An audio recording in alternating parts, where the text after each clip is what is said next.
Hi,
everybody. Hi, Dee. There he is. There's Tony. All right. Hi, everybody. Thanks for joining us. We're all live right now. Can you all hear me? There he is. There's Tony. All right. Hi, everybody. Thanks for joining us. I'm hearing a little background noise. Dee, you might want to turn off your microphone. There we go. Okay. Well, I'm just going to get started. Hopefully work out some of this tech stuff as we go. Tony, you're all right?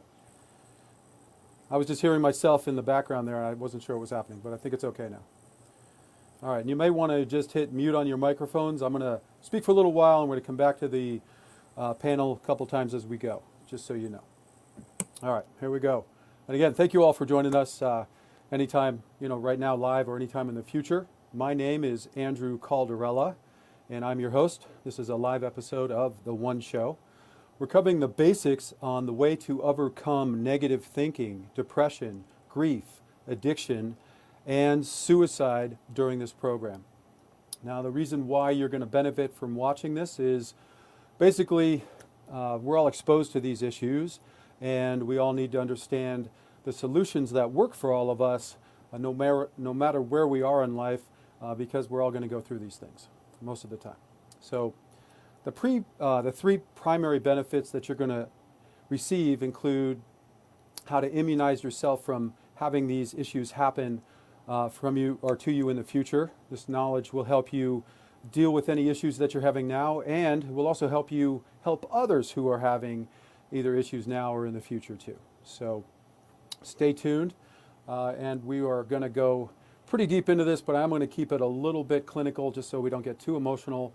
We're going to separate this out into three main segments.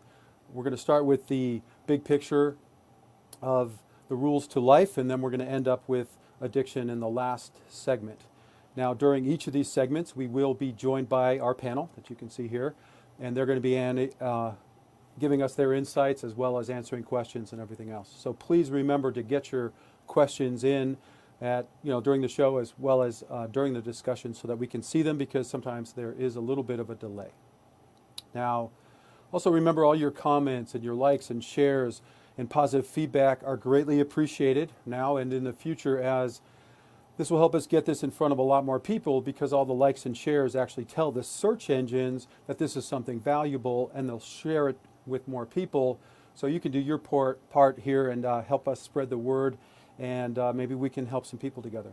So, okay, to learn more about me and everything I'm doing, you can go to the website. It's 7wayme, that's the number 7, WAY.me, and it's named that because you can think of it like a command where you're saying, 7way me now, because you can go there and get all this good stuff The book I wrote is called The Way. It has 7 steps in it. The foundation that we have is called the 7th Foundation, so it all kind of fits together in that way. Anyways, let's see. I'm reading off a few notes here. I'm just scanning through them quickly here. So on the site, just so you know, you can claim a lot of free gifts there. There's going to be an Essential Life's Masterclass that you can sign up for joining. And there's free videos, coaching programs, all sorts of links to our social media. This is a lot bigger than just what I'm doing here, so please check that out. You can join us. You can find ways to donate. Give us a thumbs up. And remember the website, 7WayMe. All right. So let's get started and meet our panel. First off, we have Deborah D. Bird, who's the co-host of this event with Tony. And Deborah lost her son and is dedicated to helping others through these type of issues. She's the founder of the Unplugged Grief Ministries, which is a podcast and an organization specifically to help people recover from grief. Thank you for joining us, Dee. You want to say hi to everybody? Tell us a little bit about what you have going on, and if I missed anything. Your microphone is on mute, so you have to unmute yourself. Hitting the wrong button. No Yeah, hi. I'm ready for bed. Well, yeah, you've had a long couple days, that's for sure. Yeah, a long few weeks, I'm sure. Fortunately and happily, we still have one more day, and hopefully that will be even more blessed than the last 2. Well, I lost my son Timothy. He was almost 25 years old. I still consider him 25 because it was just 1 month short. But anyway, he died from Duchenne muscular dystrophy, and the year of 2014 was my year of loss. I had just been diagnosed with cancer. I lost my appendix, part of my colon, and part of my intestines, all in one shot. And about a month or 2 after that, my son passed away. And it was really hard because I was trying to deal with my own illness. And as you know, the funny thing is today is I'm listening to everybody in their speech, their programs and everything, and even what I had presented, we're all on the same page of how much grief, anxiety, stress, and fear has a lot to do with our health. Absolutely. So, and the stress and anxiety and fear all falls under the grief.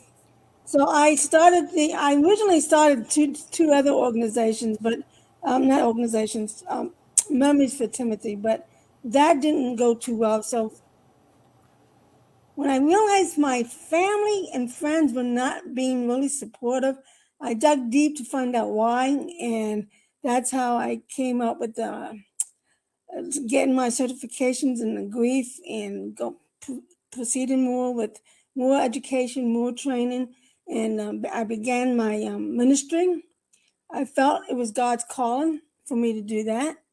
And I never gave up, even if my relatives and friends even my church family was trying to discourage me. And I couldn't get a real job making real money. So I just figured I'm just going to dive into what God has for me. And this Global Grief Conference was, for like Tony would say, in a sense, it's a gift. It's a miracle. It's wondering what God would do when he brings people together. And I'm just thankful to be part of this and to be sharing it with Tony. He has an amazing story. His story is much more amazing than mine. I hate to say that, but I'm thankful to be here and to be able to assist you in helping you with this program tonight.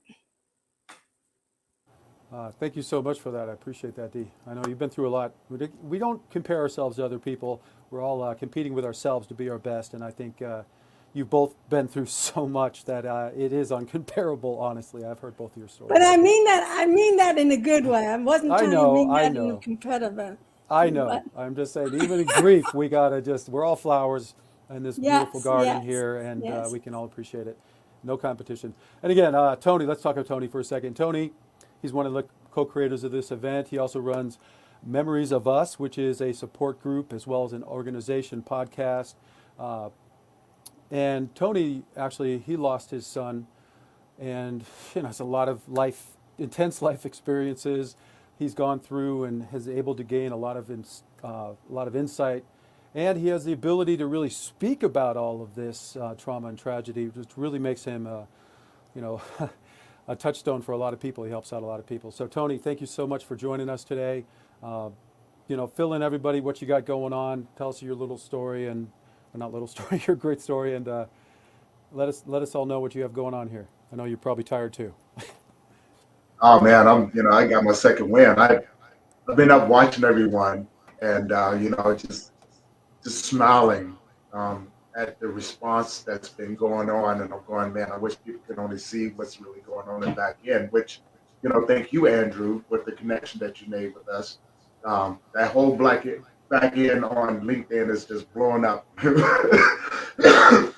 And yes, I am one of the hosts. D is the other host. My lovely co-host over there, and we managed to put this thing together, man. And this over blind faith because we wanted to do something for other people more than what we've done for ourselves by giving us a place to be able to share our knowledge and our experience with people on a platform that will reach so many other people, right?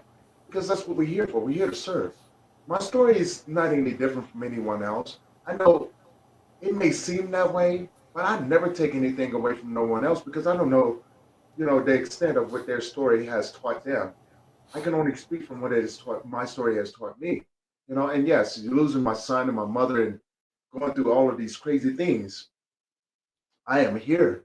I'm here now. I'm still here, and I'm still going to keep pushing forward because my purpose, my pain, became my purpose, and my purpose was to help other men like myself, but help others, men and women, and find ways of educating themselves to develop those tools to help us get through those next steps, right?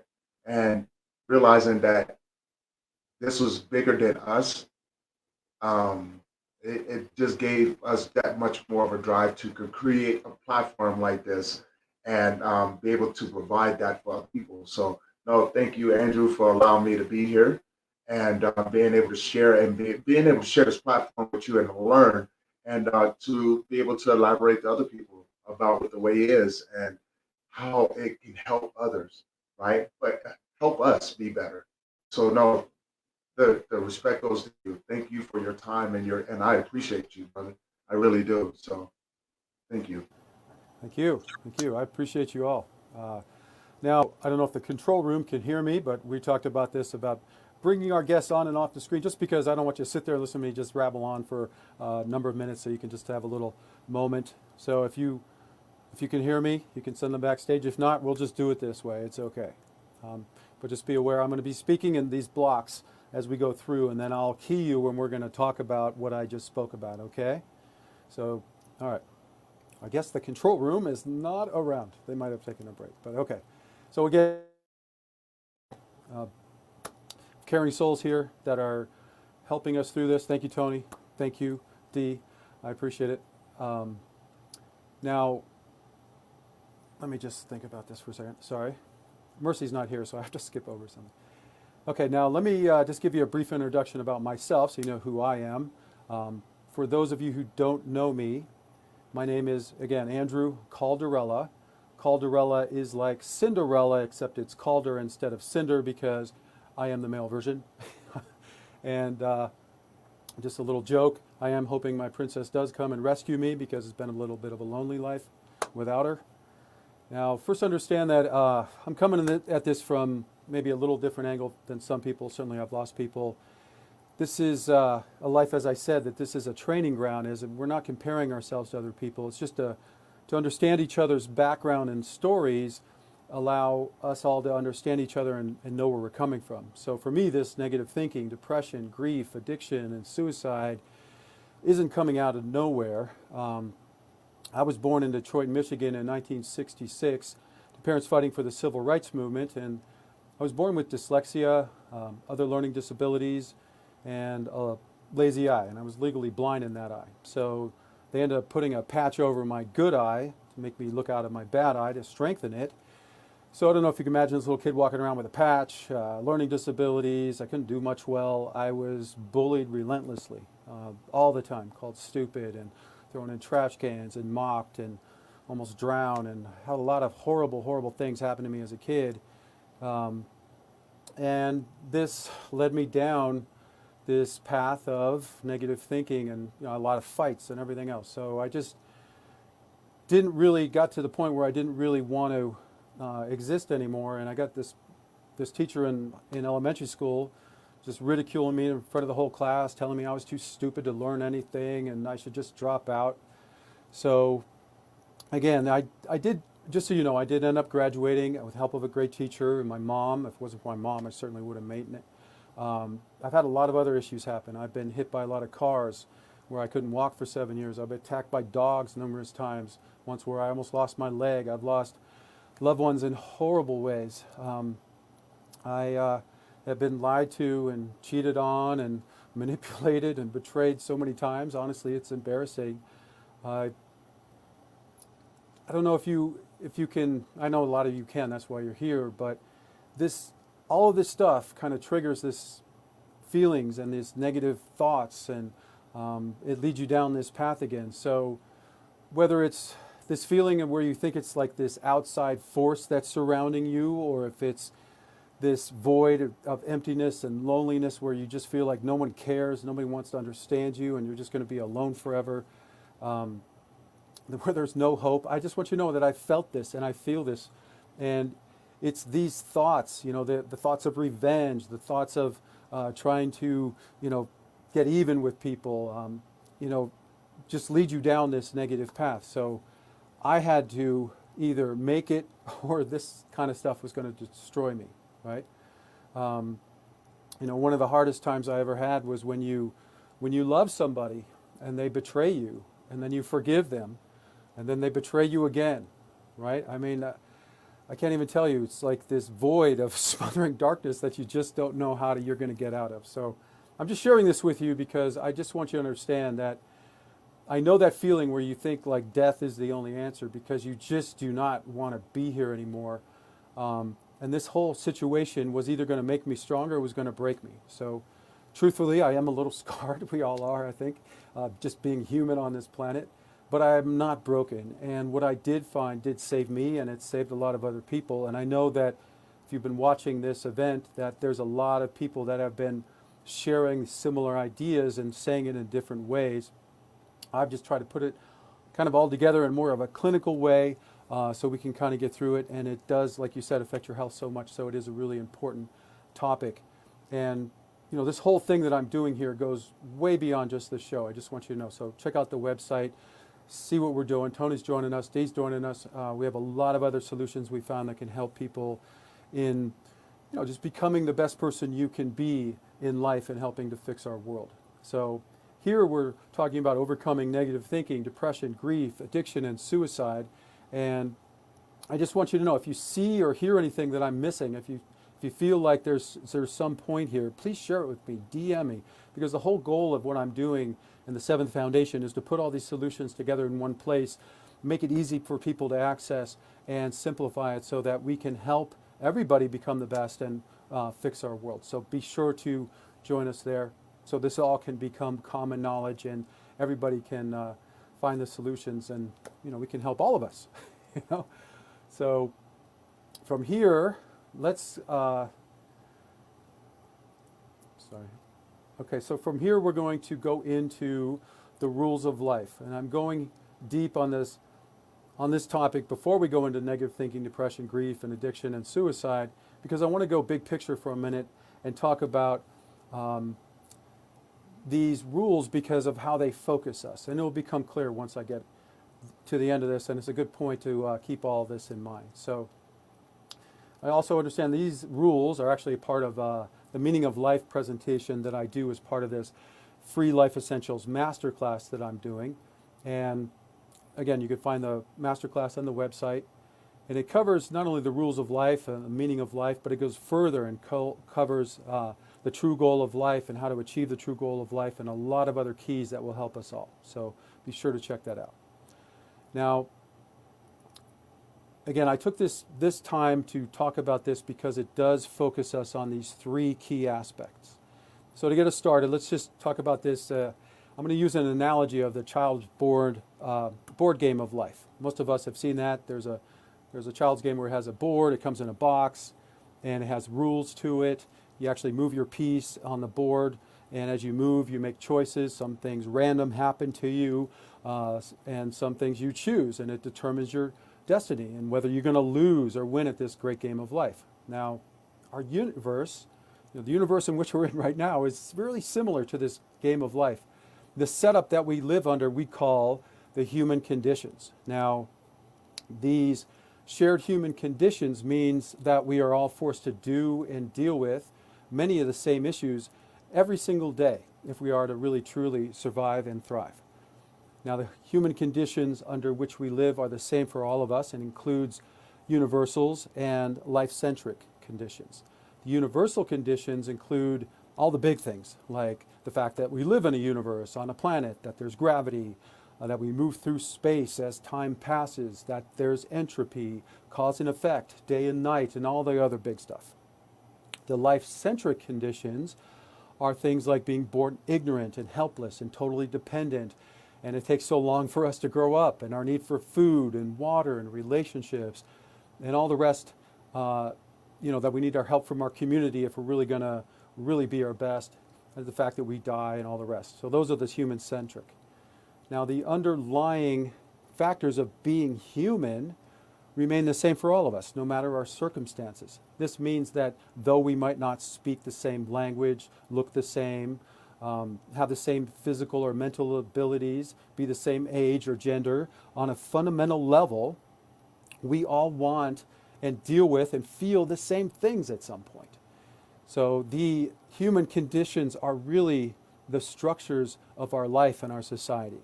It's this ever-present catalyst and energy source that we're driven by regardless if we want to be or not. Just as the child's game of life, as time passes and we move, we act, the same thing happens to us. As we move in this life, these human conditions affect us, and we have no choice but to be affected by them. The human conditions really focus our attention on what it is to be a sentient life form and what is really truly important. It does all of that in a repetitive manner, which we can see this structure, similarities between day and night and our life, and the fact that we, awaken, we learn, we get tired, and we surrender our consciousness. This is a similar idea of a training ground where every day you get to wake up and start fresh and live your life, and you have this mini death at the end, and you wake up again and redo it. So hopefully you can improve. And it's designed really to force us to think and choose and act in specific ways as individuals and collectively every single day. Now, these conditions really allow for an opportunity for us to learn and improve by choosing and then implementing a better way of doing things the next time or the next day. So for many of the faithful, right, we can see that this is the whole point of us being here, right? We're inhabiting these bodies for this short time of period because this is a testing ground. It's preparing us for this greater reality. To be clear, over time, it's this repetitive cycle that really provides this opportunity for us to gain a deeper understanding and to refine and perfect many of the critical areas of our lives and society and even our world. This is especially true as we pass on knowledge of infrastructure and knowledge and everything else to our generations that come next, right? Because the better off they start, the further they can go. Now, the key here is to use these conditions to really spur us in positive ways as an individual and collectively as a species. If we do not use these human conditions to spur us in a positive way, they can lead us to desperation, rationalization, confusion, and other negatives, which we, all can pretty much plainly see reflected in others in our society. Again, the focus of these societal, these human conditions is okay, sorry, going a little faster. Again, the focus of these human conditions is really on our society is key because, again, we're all born ignorant, and if it's not for our caregivers and our society to give us a good start, we're really going to have a hard time. So one of the primary goals for us as a species is really to create a world where these horrible negative starts and other preventable horrors really just don't happen. Instead, we all can live in this more conducive environment that helps us all become better people. And this is what will help us create a better society over time, because every time we take an advance and we implement it in our society, it helps create a better world for the next generation if they keep it up and keep adding to it. So, okay, so now that we understand this basic setup, let's go a little deeper and talk about the effects of these conditions on our lives. If we analyze all the conditions, we find that they really focus us on the preservation of life, those that we care for, and on changing our environment and our society to help us, right? So you can break it down basically as the developmental aspects are self-creation, self-control, and societal development. Basically, it's really about managing yourself and everything around you, right? It's like the child's game of life, and the board game and the rules all constrain us in this great game of life is the same thing. So we can think about it like this. You literally have to create yourself from a little baby to an adult, and you have to control this process along the way if you're going to be truly your best. And we really have to do this within a society, right? You can't do it alone. So it really makes a big difference on yourself, what happens to your caregivers, all the people around you, as well as the society in large, if you're really going to be able to, really reach your full potential and be the best person you can be.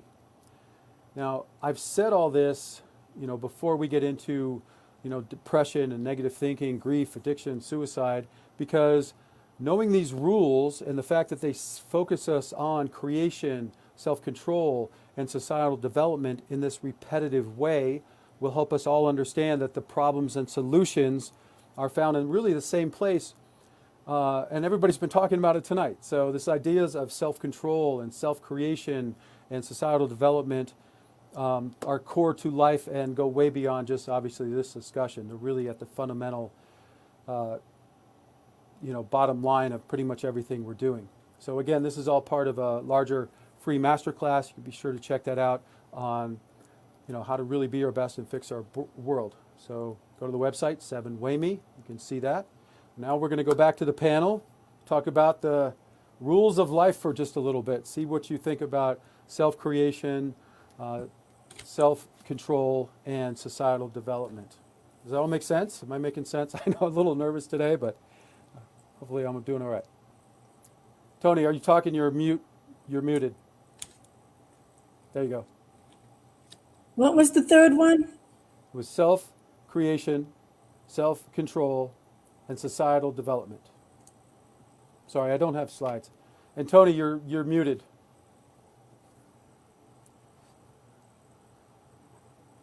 Okay. I'm not sure. So D, what do you think? No, I'm good. I'm good, brother. It took me a while to unmute you. No worries. As everything goes, man, we're still working over here as I'm sitting here to make sure everything keeps running smoothly. Oh, no worries. Things like that. But no, I definitely understand. And after reading away and your book and everything, man, it's definitely on the right track. It's definitely on the right track. Taking some of those things that you've already written down, and we've discussed about this, to some extent. And I love the concept. Definitely love the concept of working together and building better ways of helping each other be better, right? Changing the ways that we see this life in order to live a better life. You already know it. Absolutely. And you guys see how, self-control is all really deep into what we're obviously going to be talking about tonight. And your desire, who you want to create yourself into. It seems like those two key concepts are at the background of everything here about overcoming grief and everything. Make sense? D, what do you think? He pretty much said what I was going to say, but I do understand what you're saying because um,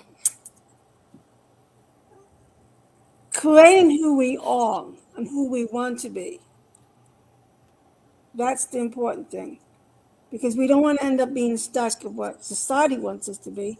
We need to be who God wants us to be. So there's that self creation. And then so I want to make sure I'm understanding this. That's why I'm repeating that. So once we have that self creation, then we begin to develop that self control so that we're controlling our environment around us. And yourself too. Absolutely. Right? Yeah.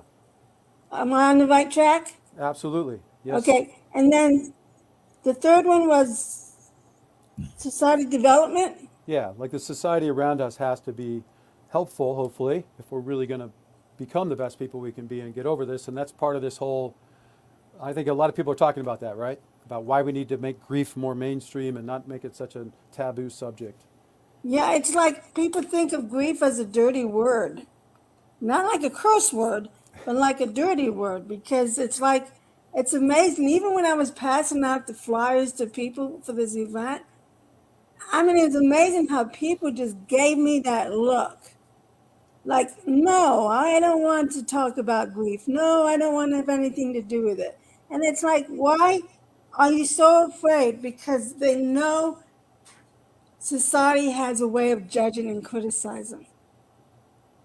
And I think that's why a lot of people hide their grief. Absolutely. Absolutely. Or they just don't want to talk about it because it's too hard to deal with. They don't really know how to deal with it. So But that's why it's important to get yeah, all this out in the open so people do know.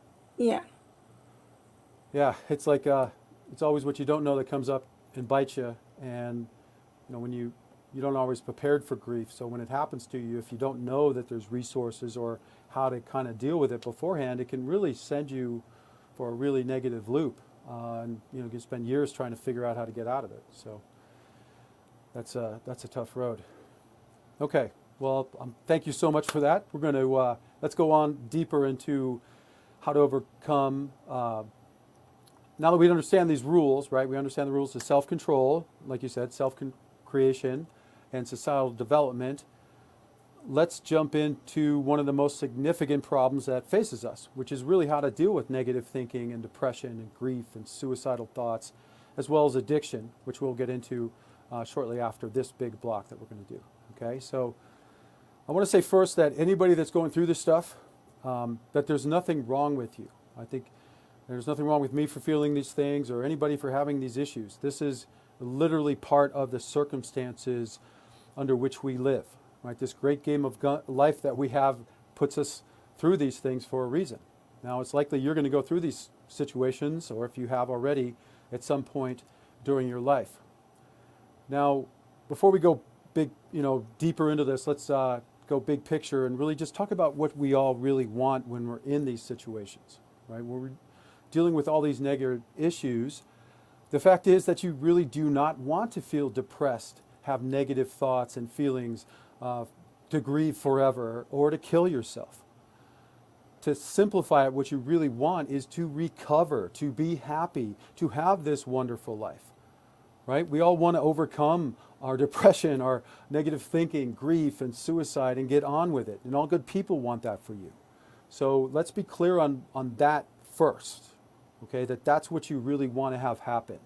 And this is really where it really helps us because it really sets the tone for your whole life. Because if you know the goal is to be your best self, you can then walk down that path and it will help you. But let's go a little deeper here and just stop and define some of these terms just so we're really clear on what they mean. So negative thinking refers to a pattern of thinking negatively really about yourself, your life, other people, and your surroundings. Grief is a natural reaction to loss and is defined by words like sorrow and misery, sadness, anger, anguish, pain, distress, suffering, heartache, heartbreak. And it's really associated with the loss of a loved one, or even if something really seriously happened to you and you got hurt. I've had that experience when I was hit by a car and I was laid up for years, never knowing if I was going to stand up and walk again. The prime of my life. It was tough. So I just want to say that can happen to you. So depression is a similar thing, but it's also defined as having a prolonged period of feeling sadness, hopelessness, worry, and despair. And these negative feelings feel like they're persistent and they may feel like they're never going to go away. So suicidal thoughts then are a response to these negative, intense feelings, and that you don't feel like they're going to go away and you don't feel like you can continue to bear these. So you feel like just ending everything is the only way. So to be clear, this negative thinking, depression, grief, and suicidal thoughts are really tied to negative feelings. And again, negative feelings, right, include feeling sad and sorrowful and hopeless, desperate, heartsick, lonely, fearful, worried, distrustful, revengeful, ashamed, hated, hateful, worried, worthless, enraged, reckless, alone, and unmotivated. Right? There's a lot of feelings that go along with these situations. And I know in the last show we were talking about a wheel of feelings, which is like so you can really get an understanding of what you're feeling here because it's important. There is a key insight of what I just said here, though, and it's this in the definition of depression, grief, and negative thinking, because it clearly shows the crux of the issue that leads us to the solution. And the fact is, it's these harsh, negative feelings and thoughts over time that leads to this spiral, right? And as you go down it, it'll create more and more negative feelings and negative habits and ending up in destructive behaviors and even suicidal thoughts. Right? So we may say this again because it's really important because it's natural to fall down, right? We're all going to get hurt in this life. This isn't heaven. But it's these negative feelings and thoughts over time that will lead people to a very bad place. It includes mental illness and suicide thinking. So when we're dealing with this, we need to think about this as a way to experience what we need to experience in life and then move on. We can't just linger here too long because if you create a habit and you live these negative habits, it will hurt you, right? So, okay, now let's go a little bit deeper into these negative feelings because to understand them, again, leads us to this solution that we're all looking for. I'm going to set this all up and eventually we're going to get to the solution. So I just want to make sure we're all on the same page because, feelings are different mixtures of chemicals that your body releases in a response to something, right? So extreme negative feelings come from a specific combination of chemicals that in the short term really can help us because it can motivate you, it can create a lot of focus, it can provide a lot of energy. I know a lot of people that go through intense situations, you stay up nights, you're really focused on it, and it does all of that. But this cascade of intense negative chemicals over time can really damage us mentally, physically, emotionally, and spiritually. Right? So negative feelings can create a physical reaction like feeling a tightness in your chest. You can have an upset stomach, inflammation, clenching, restlessness, sleeplessness, and a lot more. All of which is going to add to the problem that you're having. And just to be clear, positive feelings release good chemicals in your body, right? And they can improve all aspects of your health. It can help you eat better, be healthy in general, help you sleep better, have more energy, feel motivated, and everything else. And these positive feelings, good chemicals, will help flush out the negative that are caused by depression, grief, and negative thinking. So, okay, let's take a break and go back to our panel. So does that make sense? Does it make sense that these feelings, these thoughts that we're having are causing these chemical reactions within our body, and it's that habit that we build up, that constant negativity that becomes a habit, and that habit over time really hurts us. It can literally damage your body and destroy your health, help you not sleep, create negative outlook on life and all the rest. Does that all make sense? Dee, you want to go Yes. first? Yes, it does, definitely. Because, especially if it's falling under grief, is that all that negative thinking and feeling and everything that you brought up, it does affect us mentally, emotionally, and physically.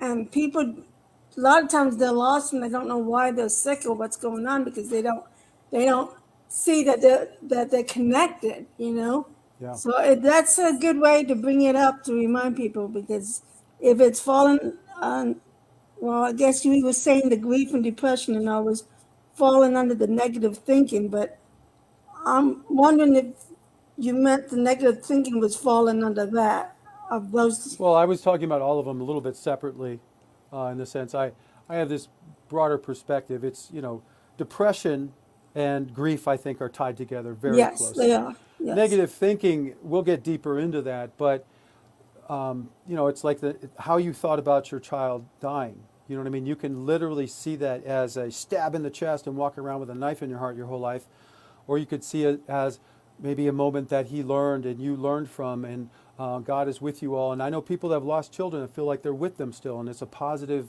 light in their life in a way, and it's not like a horrible thing all the time. So, you know what I mean? It's this perspective on what's happened. It's like my back when I broke my back and was laid up. It taught me a lot of things, and I was able to do some things that I never would have done if that didn't happen to me. So, Well, actually, Andrew, I think by the time Timothy had passed away, he and I had already had pretty much changed our mindset, and we were pushing out that negative thinking yeah, and the feelings and all that. And I mean, we knew he was going to die because of the disease he had. We just didn't know when, you know. So, but yeah, by the time he did pass away, I was sort of at peace with it, even if I knew that as a mother, emotionally, it was still going to affect me. sure. But at least I knew in a positive way that I'm trying to find a right way to say this without offending anybody. It's not that I loved my son dearly. He was part of my life. I was part of his life. But when you deal with anticipatory grief, which can bring all these things you were talking about as well, not just grief of loss, but the anticipatory grief can really, really swallow you with all this stuff. Yeah, It was still at peace because now he wasn't suffering anymore. The disease wasn't robbing him of all his stuff. So, yeah, but at the same time, my best friend just died. So I'm still going to, my son, my child. So I'm still going to grieve, but I grieve now in a total different way. So it's, it's complicated. it can be complicated, but I'm not trying to make it complicated. Yeah. Well, I think it's a mix of feelings. It's like you're never gonna not feel like that wasn't I want to say negative situation, like your child being really sick, or my dad dying of cancer, or losing somebody you really love in some horrible way. I mean, it's not like you're gonna go, wow, that was wonderful, But at the same Right. time, there was a love and a realization there that you found that is so teaching in this life. My sister had a lot of illnesses when she was a kid, operations, almost died many, many times. I was always in these child hospitals because of my issues. And I met this little girl once, and similar situation to your son. She was in the hospital, she was dying, and she was hooked up to these machines. And we had one of the most moving discussions I ever had with anybody in my life. And we kept talking about what was important in life, and I kept bringing up all this stuff. And she was like, no, the only thing, the most important thing is love. And that's Yes. it. And she said, because if it wasn't for my mom and these friends and the nurses coming in here and showing me love, I wouldn't want to be here. This is horrible. And then she's telling me, like, I used to go out and play with my friends. I used to, and like you did, and talk about all these things that are important. But Yes. without that, you have nothing. And then it made me really, like, I'm getting chills right now because it makes me feel this. When I remember standing there with her and just like having the whole room go, oh, and you saw all these children in this horrible, horrible place. And I put myself in there. I'm like it scared me Yeah. so much. And I didn't want to ever, have to be stuck there. And her losing her life was so unbelievably traumatic. I mean, it broke down in tears. I didn't know what to do or think at that point. And my sister over there laying in her bed in agony after being cut by the doctors and stuff. And Yeah. I mean, it was just, And then, like I said, when we get too caught up in our lives and these petty, stupid arguments and what we're doing in life, love is at the center of all of this. And if we are able to embrace that and know what it really means, which I really try to outline within the way, we can change the whole world. Love, as they say, will change the world. So, anyway, I just went on. Tony, I want to bring you into this, man. I know you got some words to share with us. Yeah, brother. I was just sending you a message in a private chat, so I'm gonna make it fast real quick. Oh, But yeah, just like you said, all of these things are a combination. And when you build these bad routines over time, what people don't understand how grief ties into all of these things. It is sometimes the triggering mechanism to the depression, to the anxiety, and it can over a period of time manifest. And we all know this, right? When you combine the way with how all of these things tie in together, it really explains it. It breaks it down, in segments. And it's going back and redeveloping better routines, better habits, and replacing those things with the negative ones that you developed over that time, so you can be better, so you can start um, healing, right? In so many ways. And it's adding more positivity to your life so you can be better, think better, rest better, right? And what you've absolutely. done is broken all of these things down, shown people a way to do it, and that comes from the book and this is taking a book and putting it into a smaller explanation, but you've taken all of that and done something beautiful with it and breaking it down into sections to where people can eat a little bit at a time, right? And so it's fulfilling. It's fulfilling in all those many different ways: your spiritual health, your emotional health, your physical health, your mental health, right? And if I'm not mistaken, that's what that is all about: is developing these habits, and then building a community with people, like-minded individuals, but just with different niches, coming together, bringing those niches, creating something bigger and better, and then showing the people that are supposedly serving us, right? How how we need to be treated, be create a better and a better nation for ourselves. But it starts with the um, Yes, individual steps. absolutely. So you're going ahead of the group here, but yes, you're right on, man. It's about crowding out the bad with the good. The more good there is in your life, the better your life will be. And we've come so far over the last few thousand years on best practices and integrating these good things into our lives. If we just knew the basics, all of us did, we would be so much better off. And that's what I'm trying to share with people. That's what the way's about: the one movement, the one party, the one tribe, and it's all about us becoming the best people we can be, joining together on this foundation, and then changing the world and making it what we all want it to be. Because we all really do all want the same things. So I But you have to appreciate you. also, Yeah, you go have to ahead. also remember, Andrew, that we are fortunate that we have much better resource now than they did thousands of years ago. You know, Absolutely. and I think also and I could be wrong. So I think it seems like we're more intelligent. I'm hoping I don't offend them, but compared because I think our education system now is far more better than what they had over 1,000 years ago. Yeah. But I'm Well, it's, sure if they had the resources like we have now, things would probably be so much better for us. yeah. There's Because, there's a lot to that. I'm sorry. Go ahead. I didn't mean to interrupt you there. well, what I was thinking, the reason why so many of us don't deal with grief so well is because we're not properly taught by our parents. But our parents don't know better because that's what their parents taught them. That's And that's exactly. what their parents taught them. So it's a Yeah. generation thing of everybody being taught the wrong thing. But if they had the right resources thousands of years ago, maybe we wouldn't be in this shit now, you No, know? But, yeah, we could go no. down that rabbit hole. I mean, you're Christian. I know that. It's like if the Church of Jesus Christ were to really imbibe what he was all about finding the problems with the classes and food and all the other issues of society that he was about treating others as you want to be treated and equals. And they started an organization about research about how to fix the biggest problems of the world. After 2,000 years, we certainly would be in a better place. But, you know, the Romans got a hold of it, you know, the kings and queens and whatnot, and kind of changed, I think, the whole focus of where the church was going at that point. But that's a way deeper subject that I'm going to let go right now, because I just realized we're already 48 minutes, and we still have a lot of content to cover. So, Tony, did you say you had to go? Yeah, I have to actually jump off and get on the guest speaker side. Okay. I will be facilitating the panel over there, but I'm trying to pay attention to everything like this.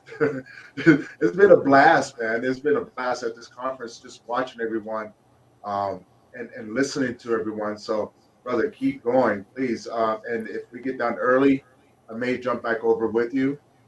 And, Okay. you know, but I'm going to be paying attention to you as well. So enjoy. All right, well, if you want to jump back in here anytime, okay. love to have you. No worries. Indeed, it's just you and me for a little while. So I'm gonna go deep again into this other aspect. So, you know, This now is that going to be fun, huh? yeah, it's gonna be fun. We're gonna have a good time talking about negative things in a positive way. Because, you know, it's the idea of being the doctor, right? You walk in and you're helping kids. You can't live on the side of what the kid's going through.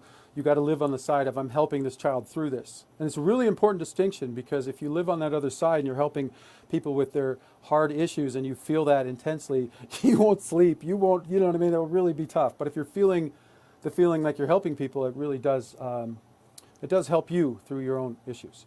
So, okay, now that we understand the causes of the feelings, we just talked about that. Let's talk about, I'm sorry, let me just back this up here for a second.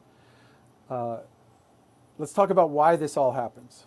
Okay, generally, negative situations and feelings that you're having are caused by one or any combination of only three situations. Either you're having a negative self-judgment about yourself, and this could be true or not true, right? It doesn't matter. It just, you believe it, you think it's negative about yourself, and it makes you feel sad or depressed or whatever it may be. The second is a negative happening. Now, you have a negative belief because it's concerning something that's either happened to you, might happen to you, or will happen to you, or might happen to you or your loved ones, right? Or even our society and world. So this can make you feel sad, negative. You can even grieve because something's happened to somebody that you love.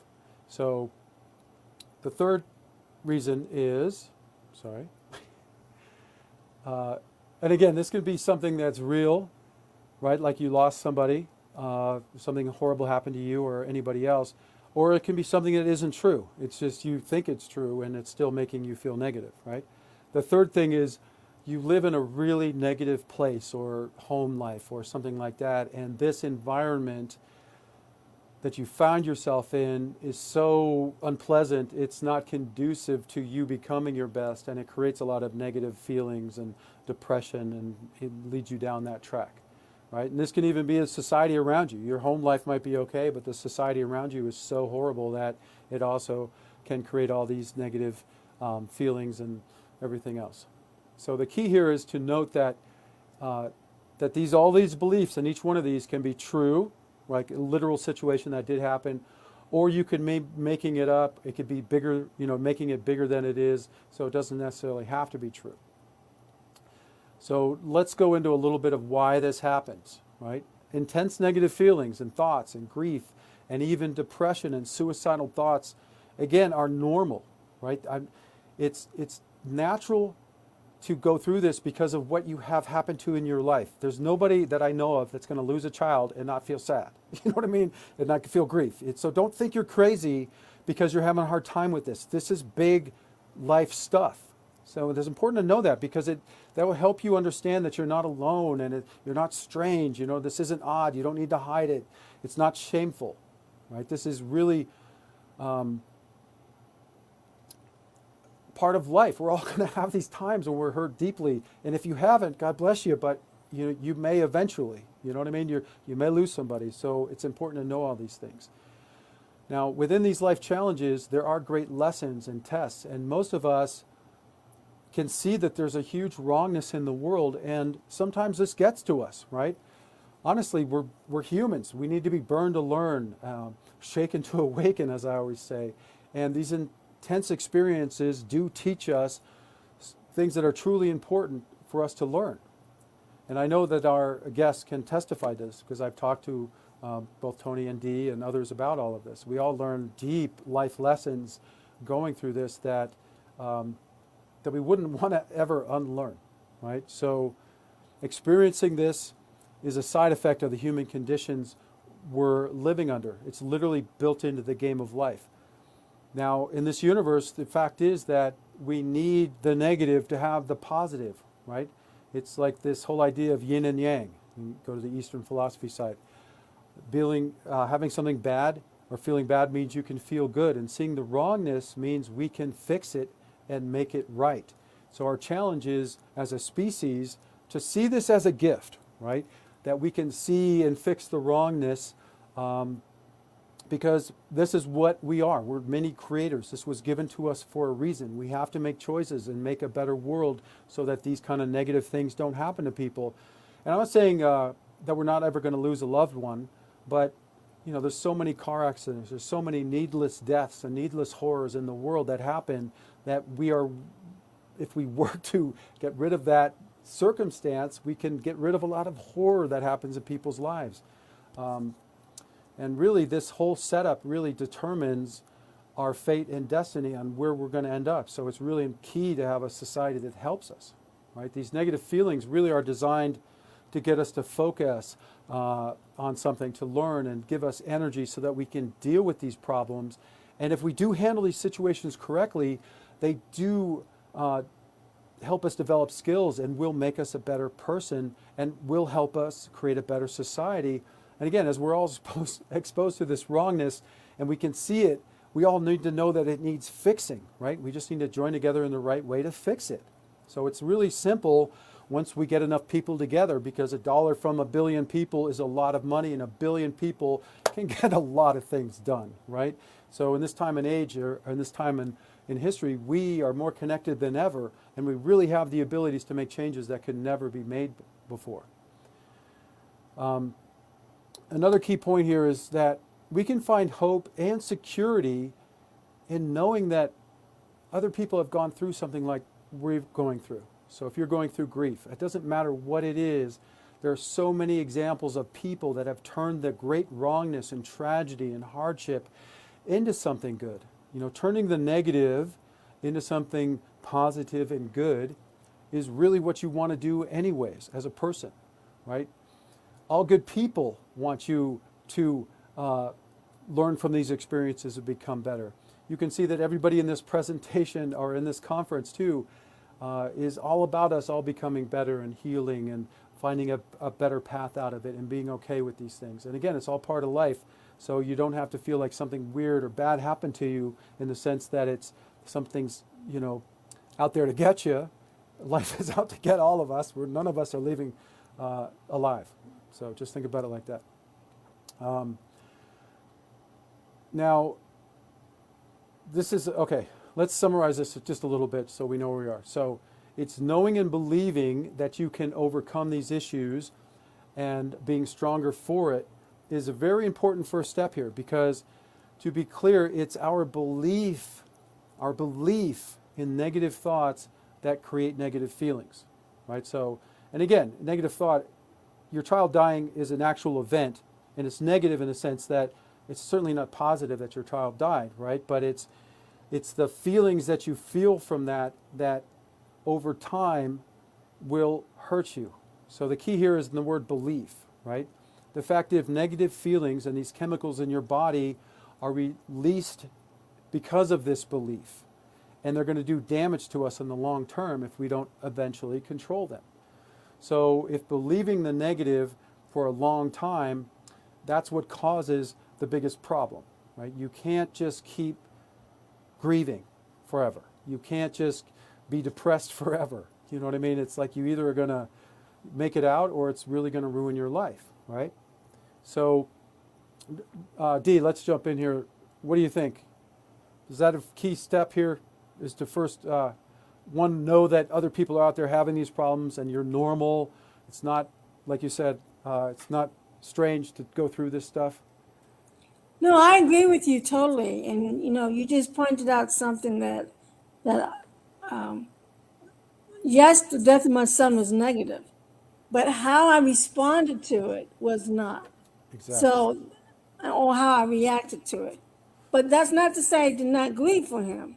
You know, that night I was home alone and my sister didn't stay with me. She went someplace else. And so I slept on his bed and I cried. But I didn't do it to hide it from anybody. But it's my reaction. Yeah. I still stayed in the positive mode. I had to. I did not want to fall back into that deep dark hole. So yes, I agree with you on knowing and believing. Um, I wrote down knowing and believing the change and that I would become stronger for it. Absolutely. And I do And I believe I think it's did. like people like you that have been through this and done that are what helped me before. And honestly, one of my heroes was Robin Williams because I knew he had these issues until he killed himself. Obviously, really, that would set me through a loop. I'm like, gosh, if this guy's not making it, how am I going to make it? But actually, it kind of spurred me on after that because I realized that we need to make this more mainstream. Because if Robin Williams, who has all the money and is the funniest guy in the world, kills himself, clearly, right, there isn't knowledge out in the world. Like he did not feel like he had access to something that would help him. And that broke my heart. Because if you think of somebody that's that wealthy and that funny and access to anything he could find, but he couldn't find somebody to help him.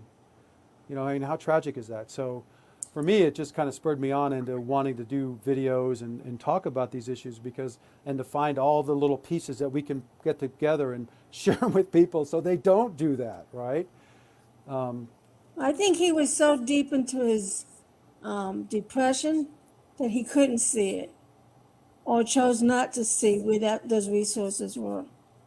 In a Yeah. sense, I think like his depression or his negative thinking or whatever it is that caused him to think that he had to do that just blinded him. That, you know, Well, I know when I was going through it, you get so depressed that you don't want to hear anybody. You know what I mean? You don't, exactly. and because it went on for so long as being a child, it becomes this comfortable, horrible friend in a way. Yes. Like, you know what I mean? Like it's a sickness, and you just like, but you want to wallow in it because it's like familiar and it's, you Because know, that's your comfort zone. yeah, it's horrible You comfort zone. don't, at that point, you don't know that you can, what's the term? Get out of that box. No, Step out of that box and venture into something new. yeah. You And we know, talked so about this, especially for kids. Like as a kid, I didn't know it was happening to me, and I didn't know how to say it to anybody. And when I tried to voice it, I was shut out and shut down so me fast too. that I didn't want to ever say it to anybody again. So I just tried to hide it. And I think it's important for kids to have some type of video or something they see in school, so they all know it's there. This resource that they can go to and get at any moment. You know what I mean? Because and Yes. it's not shameful. It's not something to hide, because we all have issues with our body or our mind. It's not. This world is certainly not a perfect Now, place. I grew up in the 70s, or the late 60s and 70s. And back in those days, they really did not have the resources like they do now. No, me I mean, too. it's Yeah, it's a big, big world of difference of what. yeah. Um, And I think it was more like the older the time back you go, the more it was shunned. It's like, no, no, no. yes, You don't want to. yes, You don't want anybody to know. It'll yes. it'll harm our family. We'll lose face in the community. Go Exactly. into your closet and stay in there. Yeah, exactly. And then they wonder, and this is one of the reasons why I believe that so many people have ended up running to for the addictions, for the drugs or for the alcohol, because they were taught not to feel bad, that it's okay to stuff your grief, go hide, like we were taught.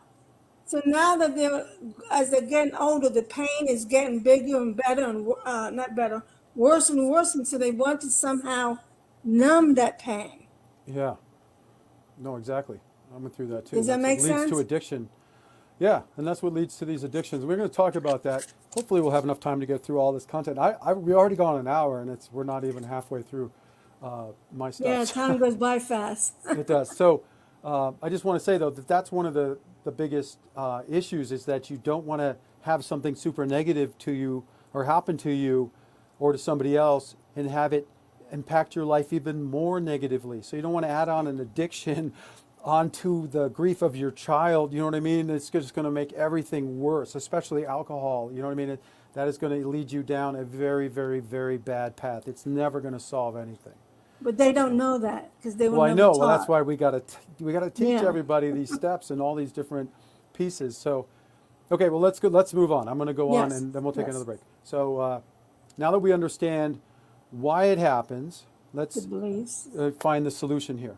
So remember, the human conditions focus us on self-creation, self-control, and societal development. This self-creation and self-control is really key to this whole thing. It's at the whole core of everything you're going through when you're dealing with these issues.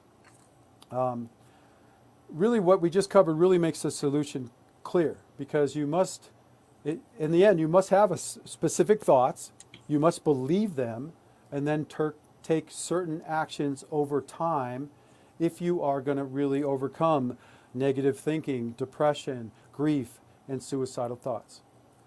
Also, remember, since we build habits in about 90 days, we need a solution that works fast and one that works if you've already developed this negative habit. Because, you know, again, a habit is something that's really hard to give up. And if you're in grief or in negative thinking or depression for too long, it will become a habit like it did with me as a kid. And it took a long time for me to realize how to get out of that trap, like you said. So, you know, what thoughts and actions do we need to have to deal with this issue? Now, there are a number of them, and we're going to go through each of the keys, and it's really knowing all of the keys and adding them up that makes a total solution, because some of them are you need to have, everybody's need to go through, and other ones you'll work in and do as you need. So, so as we go through this, Dee, I'm going to stop at different points and check in with you. So, and I'll let you know when that is, obviously. So the first solution that we're going to talk about has to do with you have to face it, okay? Bad things happen. You may have negative thinking, you know, thoughts in your head. It may persist. Horrible things happen to you, your loved ones. Horrible things are happening in the world. You might live in a horrible place. Whatever the issue is, it really doesn't matter. You cannot run from it. You cannot push it down. You cannot deny it. It will never go away. If you do that, it will come back. It will haunt your life, right? You can't languish in this either in dealing with it for too long, right? You need to face this, deal with it, and move on. So, you know, this first point here is that you really need to allow yourself to be in this moment. So if you're grieving, don't think like, oh, I have to get over this right now. I got to get over this fast. Give yourself some time to be in this moment, okay? It's okay to feel sad for the loss of somebody or for being hurt and all of that. You need to feel these things, right? And be honest with them and explore them. You know, and sometimes you'll explore some of these negative thoughts that you'll have and situations in life, and you'll see that maybe they're not so true. So we're not just talking about literal grief that is actually happened. It may be something meaningless. It may be superficial. And then these things might evaporate quickly. So I'm covering more than just grief. I'm covering the ideas of negative thinking. If you have a negative judgment of yourself, you're stupid, you're ugly, you're not good enough, you're whatever, none of that stuff is true, okay? You are a human being, and you can make yourself into a wonderful, beautiful human being. That is our gift of being able to wake up every day and make ourselves a better person. You know what I mean? So, Well, I think the reason why a lot of people have that belief, unfortunately, is because that's how they were taught. That's probably how their parents talked to them, or their siblings, or their grandparents, or they were probably bullied I to the was. point of making those beliefs, you know? So, Yeah.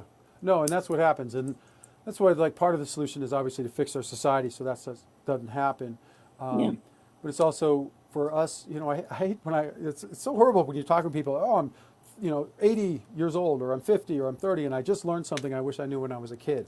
I think that's the greatest thing in this time frame, and what I'm trying to accomplish, what we all are, is trying to create a basic understanding of all these key areas of life, these foundations. That's what the way is about, so that you can, stand there and know how to deal with all these situations, because it will basically immunize you against a lot of the issues in life if you have a holistic life approach, and all the different areas of your life are on a firm foundation.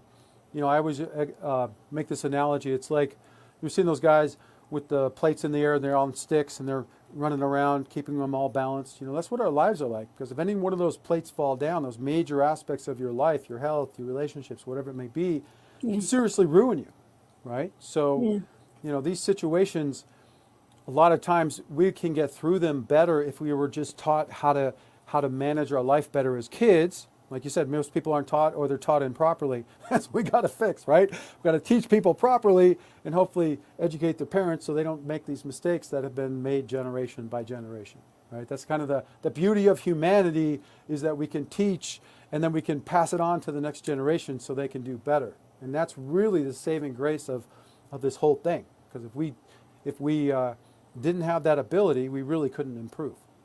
Right. Right? So again, if you're in these situations, you've got to take the time and go through it. Again, but you don't want to languish there.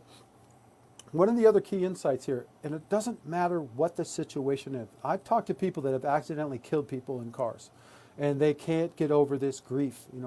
A woman who had a little child, and it ruined her life. And I get that. I mean, it's the most horrible thing you can imagine doing to somebody else.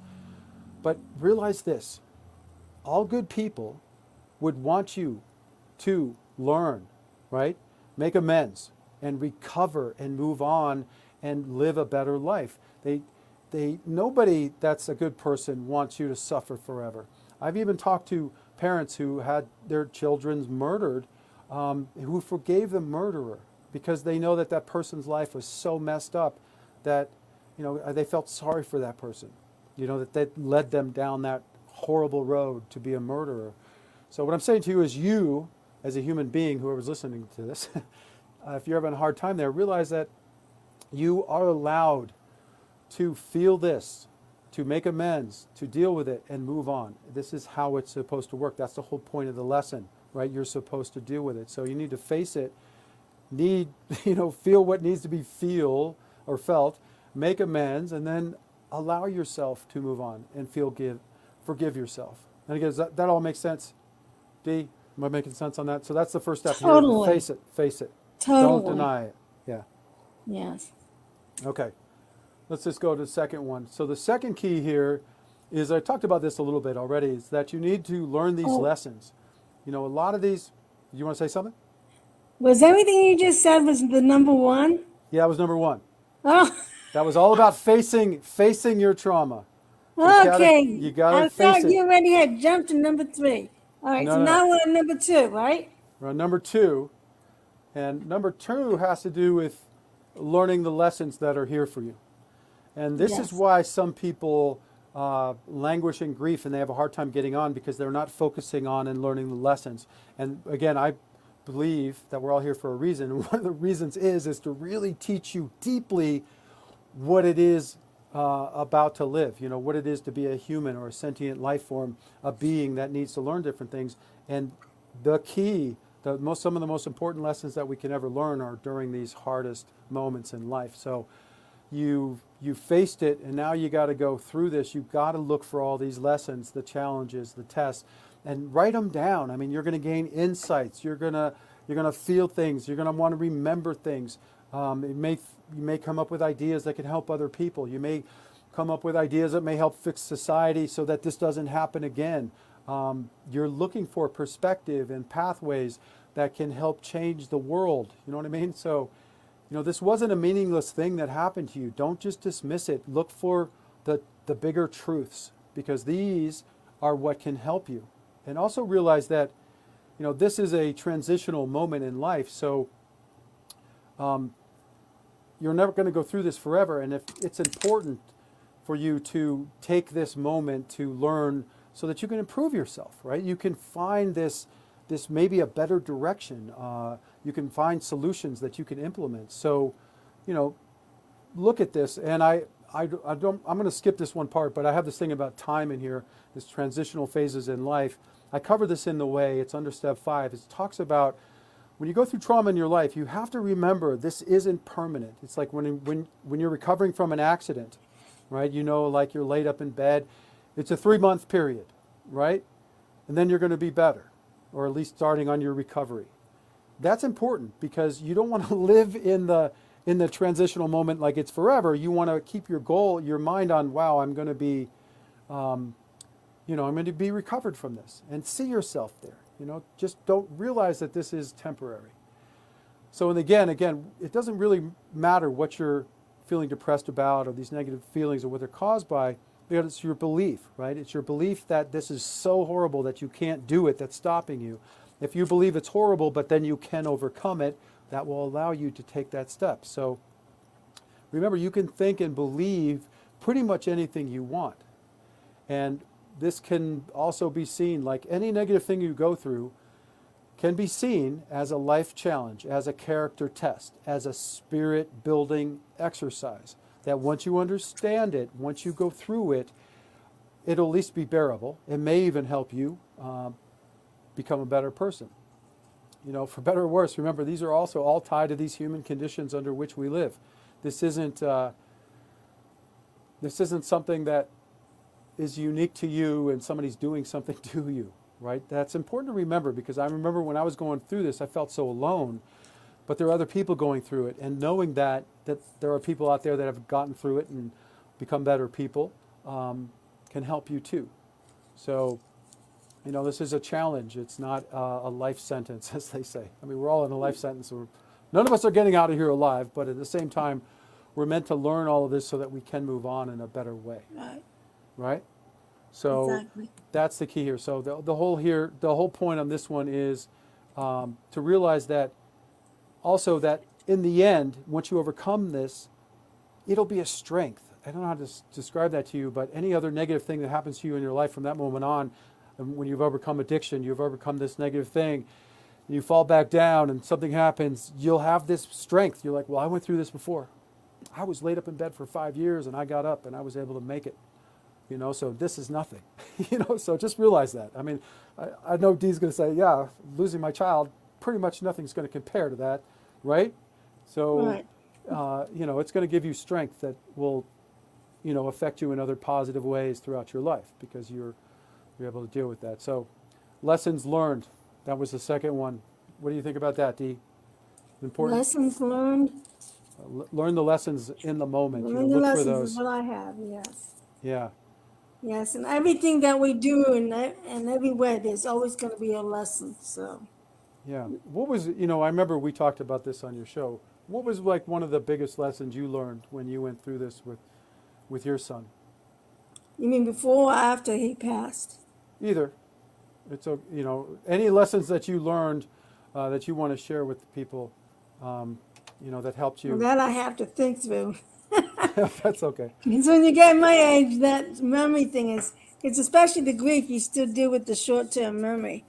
But even people from church say that they've seen the difference of how much I've changed and how much I seem to be happier. Not because I'm happy that my son passed away. It's because the changing of the mindset and overcoming the negative and all that stuff. It's like a weight rolled off of you. Yeah. So you do feel the happy, the joy. That's like everything got rolled off of you. Yeah. So Absolutely. And that's really important. and yes, because people who are stuck, I hate to use the word stuck, but people who are stuck in their grief, they're never gonna find that joy or whatever if they choose not to see or what's provided for them, They're Absolutely. gonna, and it makes me sad to see them that way. But I can't force them. I can't fix them. I can't change them. They have to make that decision on their own. Yeah, they have to understand that they want to. And all we can do is Show show 'em the proof way. that it's Exactly. All right. Well, let's move on. I can see that we're going to run out of time. I don't know if I'm going to have time to get through everything, but I'm going to try to go a little faster on some of these. okay. The third key here is to know that change is guaranteed.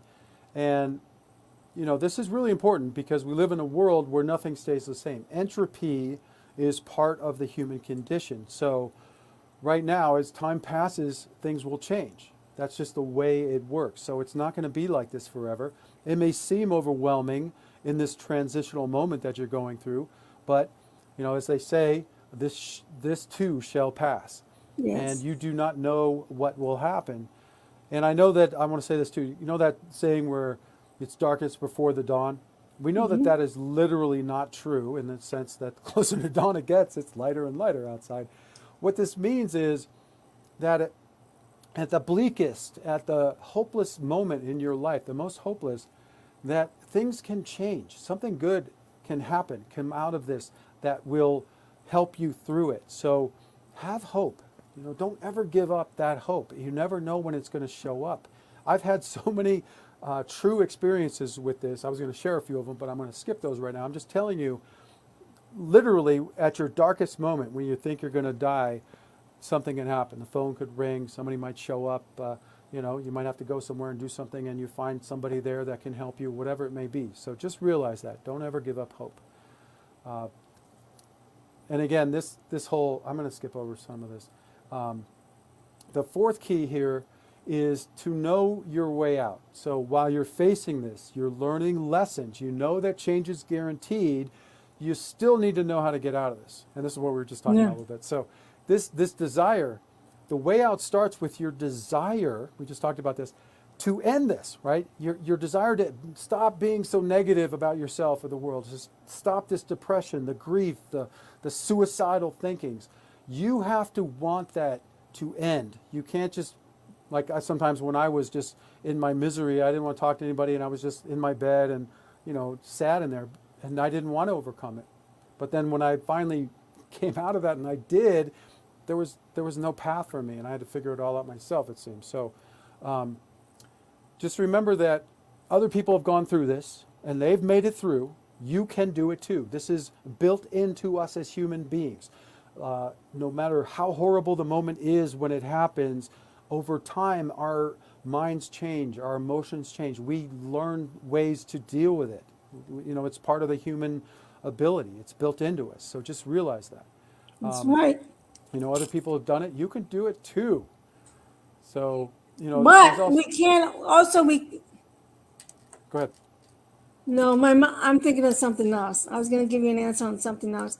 I was going to say, but we can't push or rush people, but we have to, pray that the Holy Spirit would convict them to make that choice, to have that desire to want to make to change. But Yeah. they can see our change and how it affected us, so that they would want that desire to make Yeah. that change. So Yeah. even that example makes a big world of difference, because It does. that's what Jesus did for us. He left that example, and we desired it, and we received it from him. So Yeah, it's true. If you can do it, I can do it. They can all do it. So it's just a right, a matter of matter of us. changing that mindset. You Yeah, got to and change that mindset, because then it would never happen.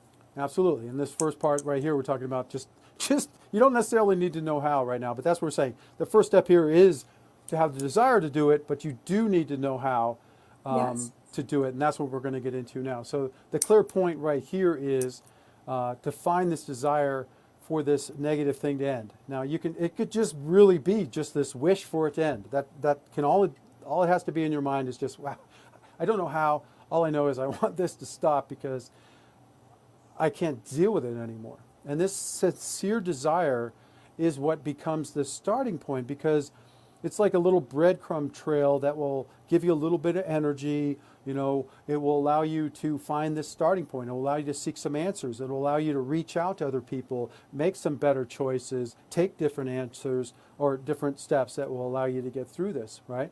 And I think you can agree with that. So your desire, we just talked about that, is primary to obviously the rest of the stuff that you're going to need to get through this. So the next two I'm going to do kind of together because they kind of work together.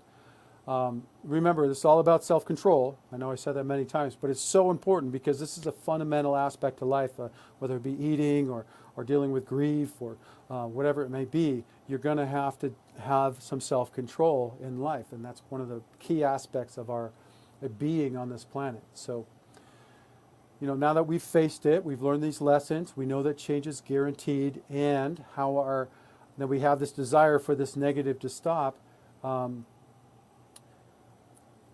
We need a place to make this change. And this fifth key is about the power that we have within us, and we all have, to make this change in our mindset, in our whole perspective. The power of the mind is amazing. Let me just say it this way. To get started, let me illustrate a point using an example.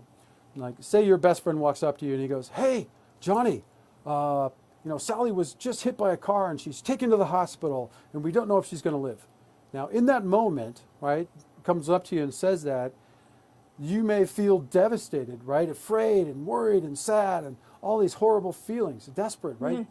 And then he says, "Oh, I'm just joking," right? Now, you're going to be like, you might be mad at the guy for doing that to you, right? "Oh, what a jerk." But at the same time, you do not feel devastated. You don't feel worried. You don't feel sad anymore. It just went away. I know I'm using this as a simple example, but it's important because all these negative feelings just fade away in this one instant. And you may even feel good, right, now that Johnny said that, because now you're like, wow, I'm so relieved, right? I actually might even lift you up, like, hey, I'm so happy that Sally's okay. So what just happened? Let me say it like this. Change happened. Changed in your mind, right? You had this one belief, thought one. You had another thought, and you believed that instead, and it changed the whole situation. So when you had an intense, let me say it another way, when you've had this intense negative or bad dream, right, that you've woken up from, you'd be like, you wake up and you're like, "Oh my God." And then you realize you were asleep and you wake up and you're like, all that panic, the fear, you're going to fall or whatever it may be, it just goes away, right? And you can just go back to sleep. I know these are extreme examples, but they're to illustrate a power of your mind. It means you can literally think something, change your thinking. Once you believe it, like in that instant, I believe this, and the next instant, you're a different person.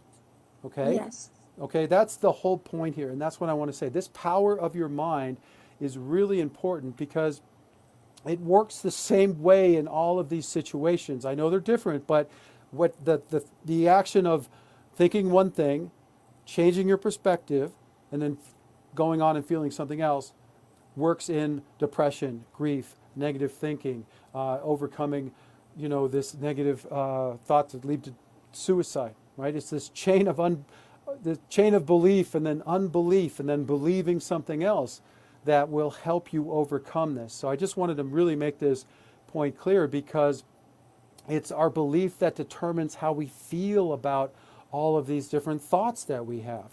Like you could literally have a negative thought, like I used to do all the time. Like the stupid thing. I was called stupid every single day by so many people since I was born. It was like part of my mindset of who I was. And it got to the point where I just said, no, I'm not. You know what I mean? In my head, every time I thought it was like, no, I'm not. You have to have this power to answer back. So the sixth key here is, we just went through the keys to know your power. The sixth key is to use this power. You have the power to think something, change your feelings through your belief. So if you think the right things and you believe them, you can turn this negative thing into not existing, being bearable at least, or even into a positive thing, right? To where it doesn't hurt you anymore, it actually can help you. So here we're turning the negative into a positive. For example, you can use this energy created by all these negative times as a catalyst to create positive change. Instead of doing something destructive like we talked about, like smoking and drinking and staying up too late and just abusing your life, you can use this energy to work out, right? You can go and clean your house. You can go work somewhere and help other people that are going through tragedies and hardships.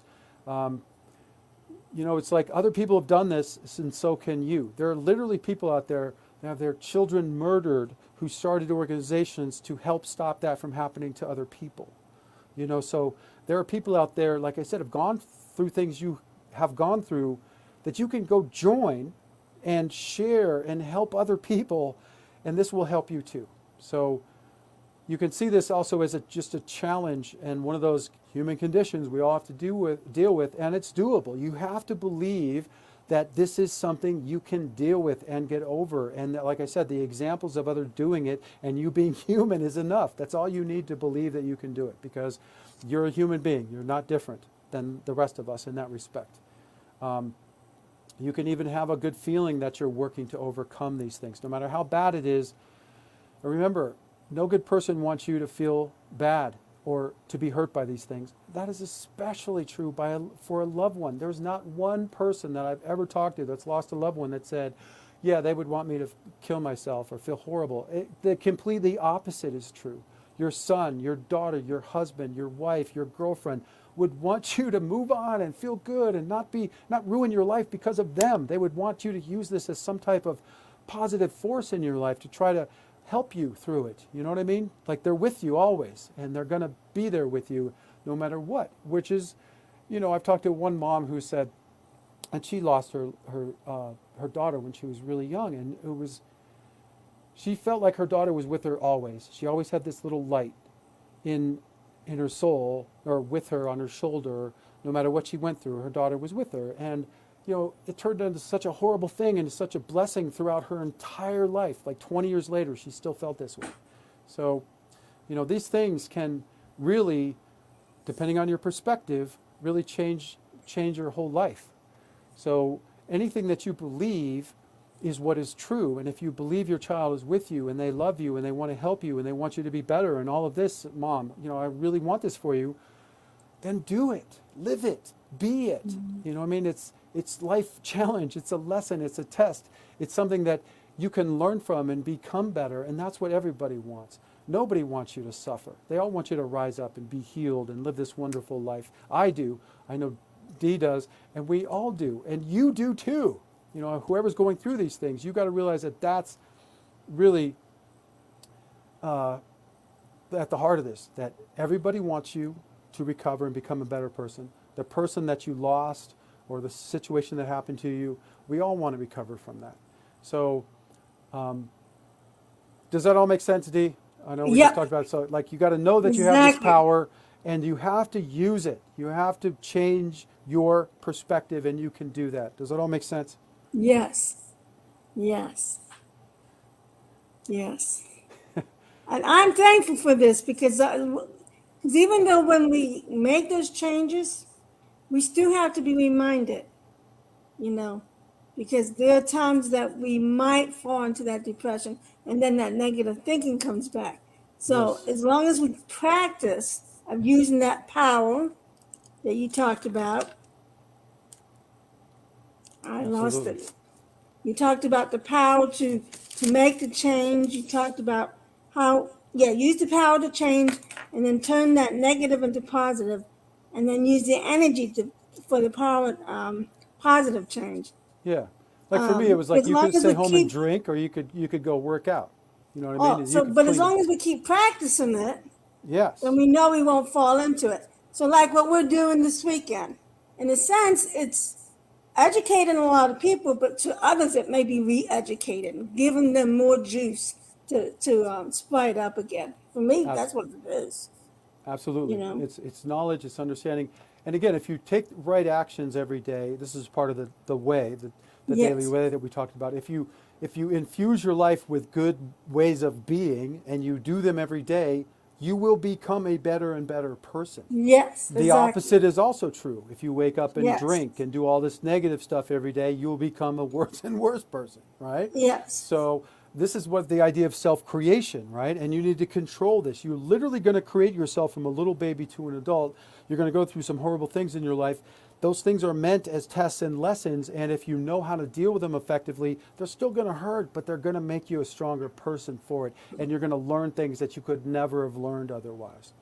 So now, Andrew, you talked about how you were growing up and how people were telling you were stupid, and then you believed you were stupid. So, but now you're not stupid. You're a very intelligent young man. I had a counter. Luckily, my mom and I had a couple teachers who recognized, because I also was given some gifts. I was tested out as a genius in abstract thinking, and some people call me a polymath or whatever. So as a kid, I was an idiot. Like I couldn't do math, I couldn't spell, I couldn't do any of that, right? And like with quotes around it. But they knew that I had these other abilities, and my mom always told me that some of the greatest people in the world, the greatest thinkers, the greatest inventors had issues, like Edison and Einstein and whatever. So it's like, you're going to shine later, honey. You're going to shine. Don't Yes. worry. You just stay I with was this. just gonna say, that experience in your childhood, unfortunately, with your mother's support, Yeah. now look what you're doing. You're actually proving to the people who called you stupid, guess what? I am not stupid. I still think they are. They think I am. I don't know. It's like, anyway, we have a half hour left, so I'm going to have to. We're not probably going to get to addiction, obviously, but let's get through at least the rest of the depression, the grief exercise that I had. So the seventh key is that we need to move on. And this is like so we're doing all this work. We've gone through it. We've literally lived it, right? You just can't stop here, because it's like they say, if you're in hell and you stop there, you're going to be there forever, right? So this is the same thing with grief and depression and suicidal thoughts. And again, it becomes a habit and all of that, but you've got to let it go, right? At some point, your path has led you here. You have to go out of this dark, place and go on to something else.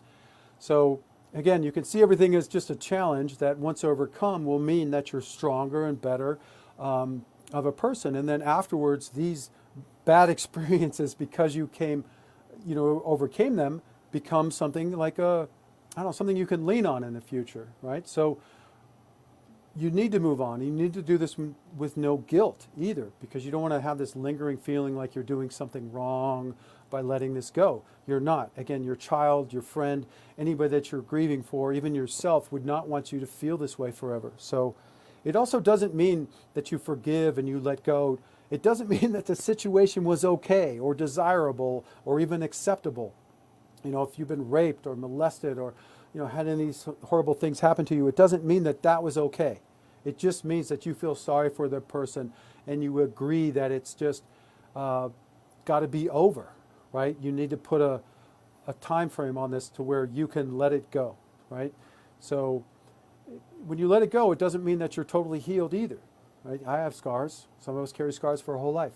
It may be a little damaged, but it means that you're dealing with it, okay? So it doesn't mean you're totally recovered either. I remember when I was in my grief after being in that car accident, it still took me years to recover after I finally started to try to get out of my grief and answer back.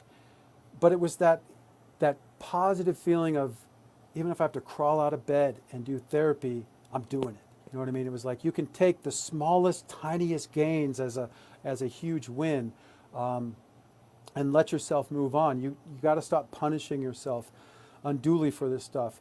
Not sleeping or smoking or getting addicted to drugs and everything else is not going to make this wrong right. It's going to make it worse. So again, this whole step here is about moving on, about forgiveness and acceptance, so that you can just let it go. And I know, Dee, you just talked about that a minute ago, about how important that was, letting it roll off, and what a big difference that made in your life. So I'm just going to go on, though, to the next one. So the eighth key, this is what we're all doing here. The eighth key is to help people, or to get help from people. So we all need things that we cannot fulfill on our own. We all need people. Relationships, positive relationships, are key to you being your best. So other people can help you here. There are support groups, there are seminars and events like this, videos online, there are trainers and coaches, and a lot of positive activities that you can find positive people within that will help you get through this. And it's not even just talking about the grief or the issue and the trauma that you're going through all the time. It may be just being a part of a group that's doing something else entirely, helping kids, picking up trash, giving out food, whatever it may be. That camaraderie, that doing something good while you're grieving or going through this trauma, doing something positive, is what can really help you, right? You might even, by helping others, find other people that will just naturally reach out and help you. So joining these positive groups will also allow you maybe to have some fun. You'll make some friends. You join a tribe. You know, it lessens the load. It'll also allow you to reach, higher levels and help people. So the next key here is the ninth key is to replace the negative, repetitive negative stuff, especially with the positive.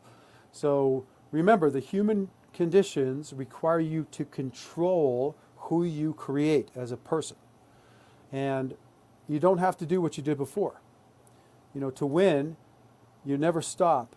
You just keep going. And instead, you're going to replace all these negative things with the positive. You're going to crowd out the negative and harmful with something good. That's really, this key right here is the one that saved me, because the more that you focus on the positive, the more that you become positive. I don't know how to say that another way, but you're not trying to stop the negative. You're not quitting smoking. Instead, you're living a healthy lifestyle. You're not ending grief. You're becoming a happier person, right? You're a happy person.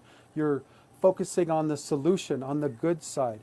Now, and again, you choose what defines you. So living this rational, positive action in all these different areas of your life will naturally crowd out the bad. It will immunize you against all these negative things, depression and long-term grief, destruction and suicidal thoughts.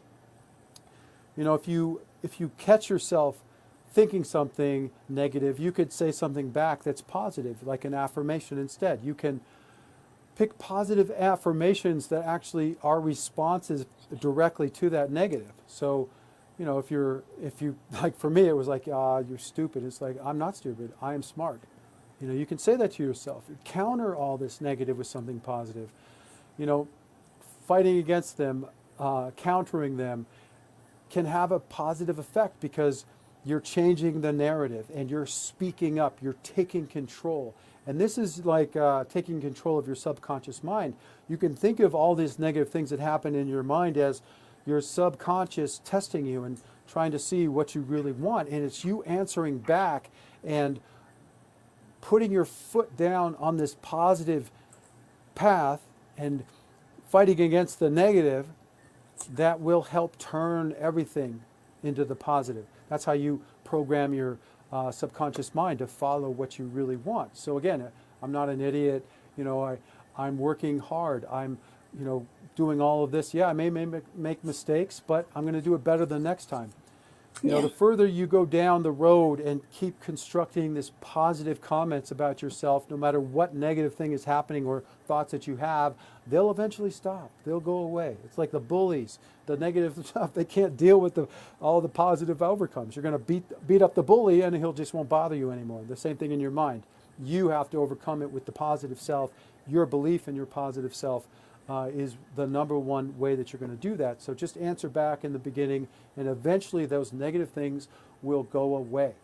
Now, I want to just say the same thing applies to worry. I know there's a lot of people that worry out there, what may happen, what could happen, and all these things in the future, and what might be happening to somebody else, and we sit around with worry for hours and hours.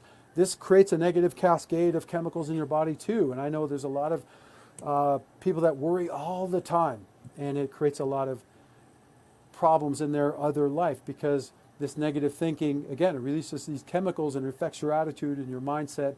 Worry can ruin your sleep and everything else. So just realize that worry is a fruitless behavior. If you've taken the steps to prevent anything bad from happening, there's no sense in worrying, because there's nothing you can do that will affect anything right at that point.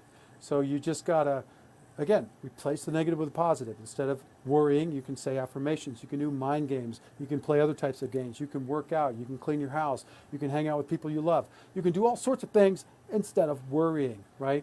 It's a meaningless bad habit that most of us just need to give up. So I just want to throw that worry thing in there, because it's all part of this negative thinking thing too. So does all make sense, Dee? You following me? I know I'm going a little fast here. I'm skipping over some things. No, I tell you, it's a great reminder that I really needed it.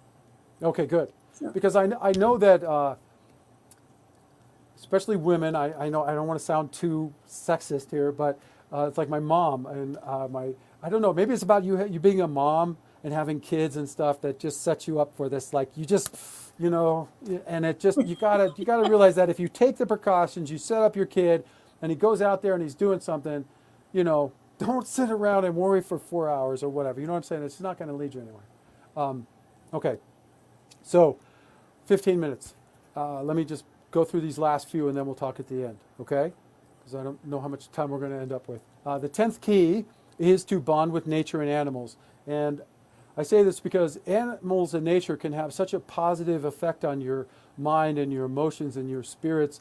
You know, it's like a dog, if it's treated well, it will always be glad to see you and is an endless source of joy. And, you know, you can take them outside and walk around and, you know, it just really will help lift your mood. Plants around your living space, going out into nature, this bountiful world What are you up to?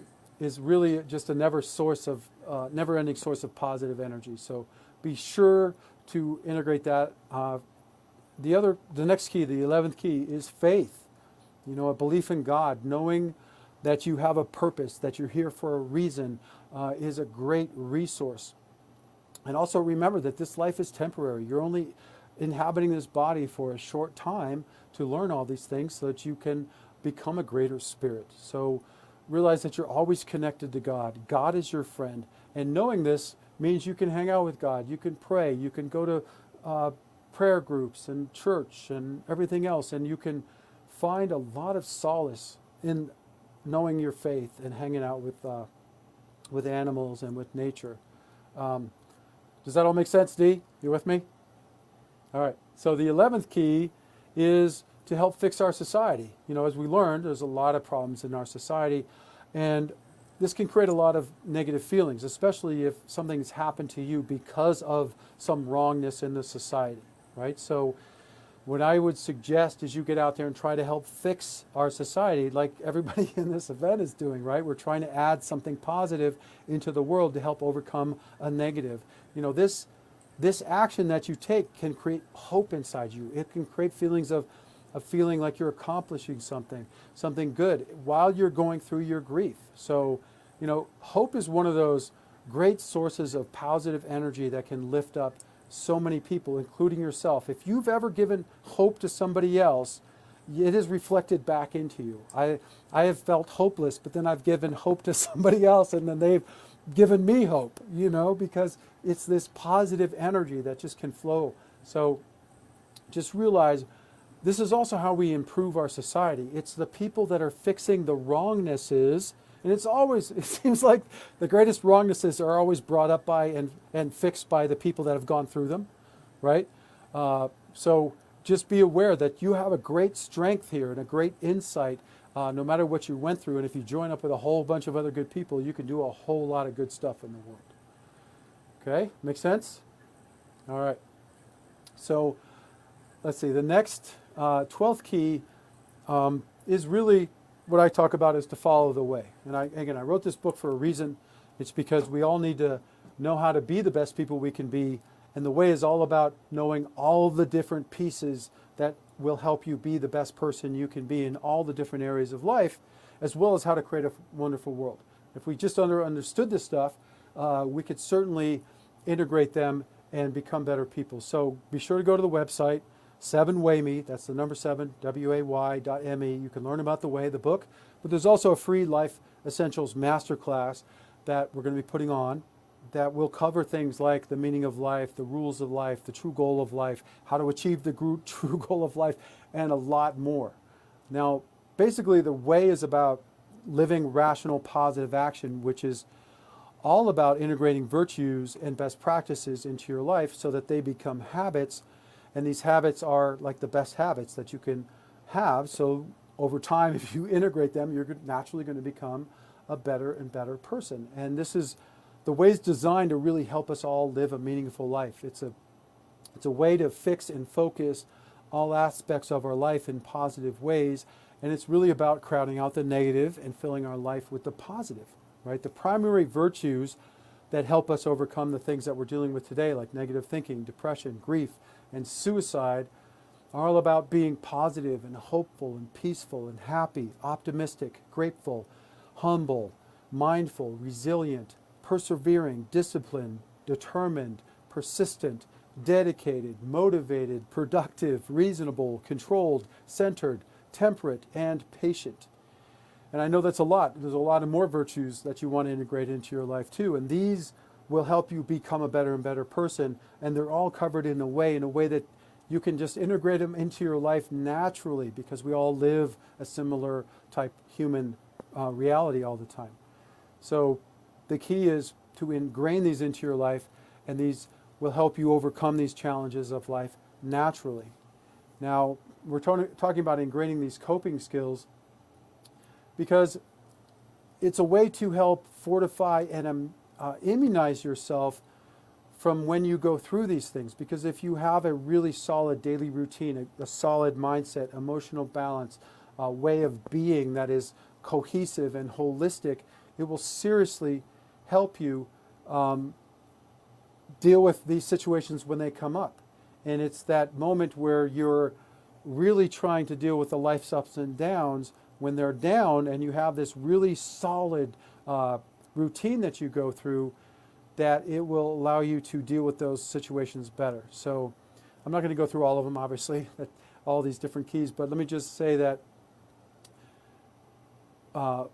when you're living this routine day to day, that it's key to ensure that you follow certain parts of this routine, because it will really help you to stay healthy, meaning your sleep, your physical exercise, and the eating habits and all of these. You need to make sure that you keep up with them properly during those hard times. And I know it's hard when you're grieving. You don't want to eat, you don't want to sleep, you know what I mean? You're depressed. It's like all these basic human things, brushing your teeth and everything else, become like, just throw them out the window. And what I'm saying to you is, don't throw them out the window. Keep that routine up. By the end of the day, it'll make you feel so much better. Mental and physical workouts are really important because they can release positive chemicals in your body that will wash out the harmful chemicals.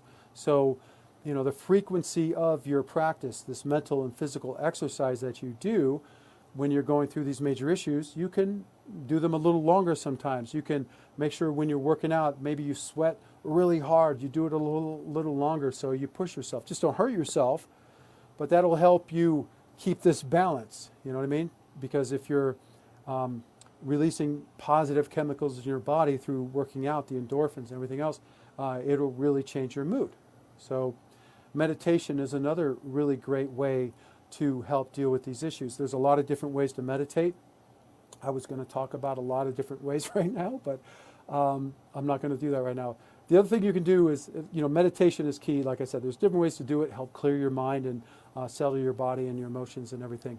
Also playing games, doing hobbies, anything that requires you to focus and take control of your mind for a while is a really big deal. Okay? Sleep obviously is key. Now, if you don't have a good sleeping pattern, a good way to do that, you can learn how to control that. And a lot of it has to do with what I just talked about: working out properly, meditating, controlling your mind, allowing yourself to sleep and heal is key. Fueling yourself with the right air, water, food, and information, and light is really important. Get out in the sun.